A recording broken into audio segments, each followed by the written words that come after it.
በጣም የሚወዱንን ሰዎች ልብ መስበር ደግሞ ይበልጥ ያማል። እንደዚህ ስል ደግሞ እኔ እርግጠኛ ሆኜ አይደለም፣ እኔ አምኜበት አይደለም። እንዴት እርግጠኛ አትሆኑ ምናምን ትሉኝ ትችላላችሁና በእኔ ቦታ ስትሆኑ ነው የምታውቁት ሁሉንም ነገር። ገብቷችኋል? በእኔ ቦታ ስትሆኑ ነው የምታውቁት።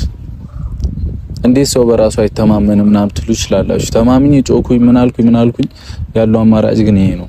ነገር ማባባስ ነው። ሌሎቹ ነገርን ወደማይሆን ነገር መውሰድ ነው። ሌሎቹ እኔና ሃይሚን ከልብ የምትወዱ ሰዎች፣ እኔና ሃይሚን እንዳንለያይ የምትፈልጉ ሰዎች አሁን ነው ጊዜያችሁ። የኔም የእናንተም ጊዜ አሁን ነው። ይህ ሀሳብ እኔና ሃይሚን አንድ የሚያደርግ ይመስለኛል። ሃይሚን ማሳመን ከቻልኩኝ ማለት ነው።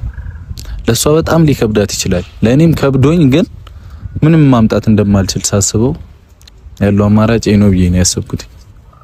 በጣም ከበደኝ።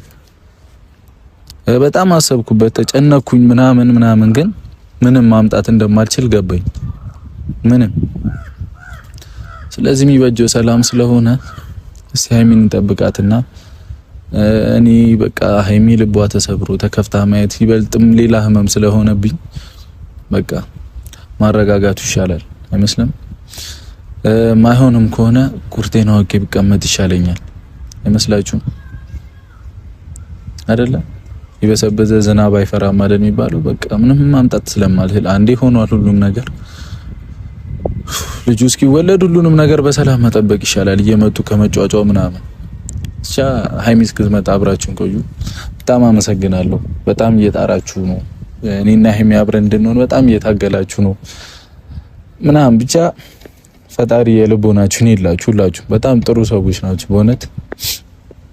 የኔንም ስሜት የሃይሚንም ስሜት የሁሉንም ሰው ስሜት የተረዳችሁ ሰዎች አላችሁ፣ የገባችሁ ሰዎች አላችሁ። በቃ የሁሉንም ሰው ስሜት የሆነ ውስጣችሁ ውስጥ የገባ ሰው አለና በቃ እናንተ ፈጣሪ በቃ አይቀይሩ ልባችሁ በእውነት።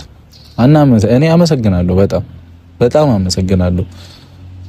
በቃ ለኛ ያላችሁ መልካምነት፣ እኔና ሃይሚ አንድ እንድንሆን የምትጠሩት ጥረት በጣም በቃ ፍሬ አፍርቶ ማየት ነው የምፈልገው በእውነት።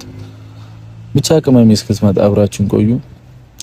ይርዳን ፈጣሪ፣ እሷ እንድናሳምን አይደል?